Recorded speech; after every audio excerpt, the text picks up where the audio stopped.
Bharatiya Janata party और नरेंद्र मोदी जी की police, उनकी ईडी, उनकी सीबीआई, उनकी जांच एजेंसियां, उनका एक ही मकसद है, जहां कहीं भी आम आदमी पार्टी दिखे, जहां कहीं भी आम आदमी पार्टी की लोकप्रियता हो, जहां कहीं भी आम आदमी पार्टी का जनाधार बढ़े, तुरंत उनका गला दबा दो,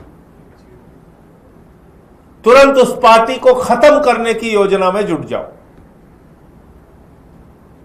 आप सब लोग जानते हैं, जम्मू कश्मीर में आम आदमी पार्टी के विधायक महराज मलिक, जो कि अपने क्षेत्र में अस्पताल की मांग कर रहे थे, उसको लेकर लड़ाई लड़ रहे थे,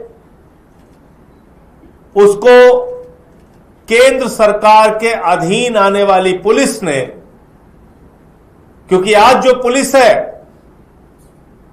वो जम्मू कश्मीर के राज्य सरकार के पास नहीं है। आज जो जम्मू कश्मीर की पुलिस है वो नरेंद्र मोदी और भारतीय जनता पार्टी के इशारे पर काम करती है। बीजेपी वाले जो चाहते हैं पुलिस वो करती है, बीजेपी वाले जो निर्देश देते हैं पुलिस वो करती है। तो भारतीय जनता पार्टी के निर्देश पर एक ऐसा विधायक जो जनता के सवालों पर लड़ता है, जनता के सवालों पर, जनता की मांगों पे अस्पताल का मुद्दा उठाता है, उसको गिरफ्तार किया गया। और बीजेपी की पुलिस ने सिर्फ गिरफ्तार नहीं किया, जो धारा आतंकवादियों के खिलाफ लगती है वो धारा महराज मलिक के खिलाफ लगाई गई। पीएसए, पब्लिक सेफ्टी एक्ट, यानी कि जनता के द्वारा चुना गया जनप्रतिनिधि जनता की सुरक्षा के लिए खतरा हो गया है। ऐसी धारा जिसमें जमानत पाना मुश्किल है, वो धारा लगा दी, पीएसए एक्ट लगा दिया। मैं मोदी जी से और भारतीय जनता पार्टी के लोगों से पूछना चाहता हूं, कितनी नफरत भरी हुई है तुम्हारे मन में? कोई अपने क्षेत्र में अस्पताल की मांग नहीं कर सकता, स्कूल की मांग नहीं कर सकता,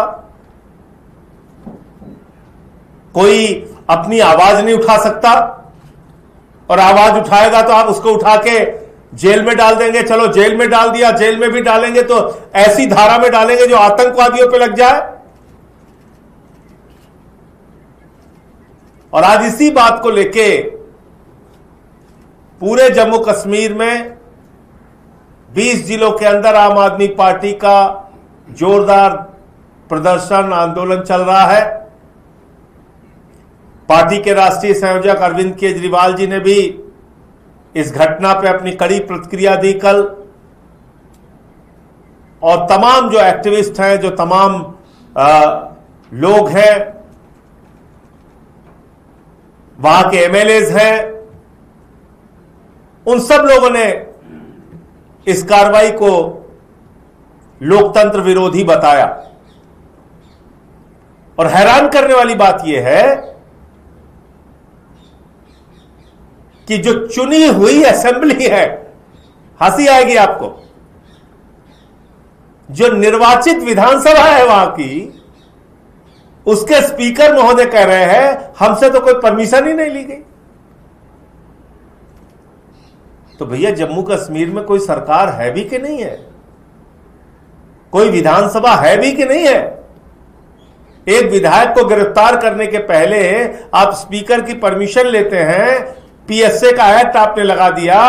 हिंदुस्तान के इतिहास में, जम्मू कश्मीर के इतिहास में पब्लिक सेफ्टी एक्ट, पीएसए का कानून किसी भी विधायक के खिलाफ आज तक इस्तेमाल नहीं किया गया। किसी भी चुने हुए जनप्रतिनिधि के खिलाफ आज तक पीएसए का इस्तेमाल नहीं किया गया।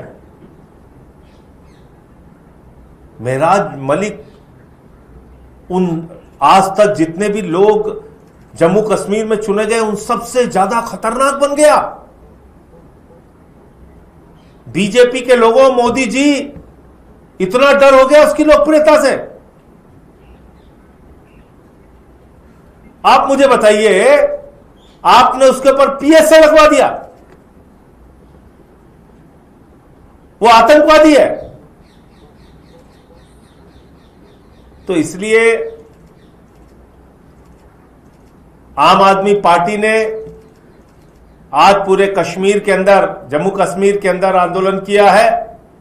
आगे भी इसकी लड़ाई हम लोग सड़क से लेकर सदन तक, और सदन से लेकर जरूरत पड़ी तो सुप्रीम कोर्ट तक इस लड़ाई को लड़ने का काम करेंगे। ये कार्रवाई लोकतंत्र विरोधी है। भारतीय जनता पार्टी की पुलिस, मोदी जी की पुलिस की एक घटिया साजिश का हिस्सा है, और ये बीजेपी की घटिया राजनीति का उदाहरण है। आम आदमी पार्टी को जितना खत्म करने का प्रयास करोगे, आम आदमी पार्टी कश्मीर से लेकर कन्याकुमारी तक और मजबूती के साथ और तेजी के साथ बढ़ेगी। उसको आप रोक नहीं सकते। मुझे इतनी बात कहनी थी। आपका कोई प्रश्न हो तो आप पूछ सकते हैं। तो क्या सुप्रीम कोर्ट जाएंगे इसके खिलाफ कह रहे हैं? अब वो हमारे जो वकील साहिबान हैं, पार्टी के जो राष्ट्रीय संयोजक हैं अरविंद केजरीवाल जी, हम सब लोग बैठ के इस पे बातचीत करके तय करेंगे कि आगे इस पे क्या कानूनी कार्रवाई हम लोग अपनी तरफ से कर सकते हैं। क्या एप्लीकेशन जाएगा कश्मीर आम आदमी पार्टी की तरफ से? उसके बारे में भी अभी अरविंद जी से मैं मिलने जा रहा हूं और तब निर्णय लेके आपको बताऊंगा। प्रधानमंत्री पंजाब के दौरे पर, देखिए, प्रधानमंत्री जी अगर पंजाब के दौरे पर हैं तो सिर्फ फोटो खिंचवाने के लिए ना जाएं। पंजाब का एक बड़ा क्षेत्र पानी में डूबा हुआ है, बाढ़ से ग्रसित है। लोगों के पशुओं का नुकसान हुआ है, दुकान का नुकसान हुआ है, मकान का नुकसान हुआ है, हजारों एकड़ फसल बर्बाद हो गई है। आम आदमी पार्टी के राष्ट्रीय संयोजक अरविंद केजरीवाल जी के आह्वान पर हमारे कार्यकर्ता जमीन पे काम कर रहे हैं, पंजाब सरकार काम कर रही है। मुख्यमंत्री जी हॉस्पिटल में रह के भी वर्चुअल मीटिंग कैबिनेट की करके पंजाब के हित में निर्णय ले रहे हैं। विधायक, मंत्री, सांसद सब अपने अपने इलाके में काम कर रहे हैं, जनता के बीच में है। पंजाब के लोग जनता की सेवा में लगे हुए हैं।